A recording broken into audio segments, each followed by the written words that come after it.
دانش باستانشناسان بلغاری به سرپرستی پروفسور واسیل میکولوف از مؤسسه ملی باستانشناسی و موزه‌های این کشور در صدد کشف قدیمی‌ترین شهر اروپا در شمال شرقی بلغارستان هستند. میکولوف که سالهای زیادی را صرف تحقیق و پژوهش در این منطقه کرده، محل این شهر را نزدیک یک معدن نمکی در نزدیکی پرووادیا در منطقه وارنا می‌داند، جایی که اولین کارخانه نمکسازی اروپا در آن واقع شده بود.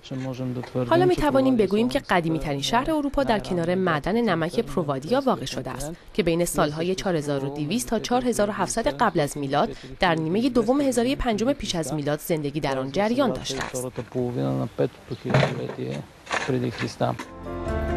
به زعم او تولید نمک دلیل اصلی احداث چنین شهری در حدود 6500 سال پیش در این مکان بوده است.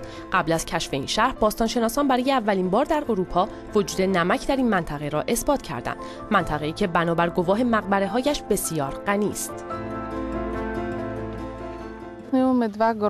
دو گور حاوی سنجاق‌های سر مسی پیدا کردیم که به احتمال زیاد نشان می‌دهد که قبرها متعلق به اقشار بالای جامعه هستند.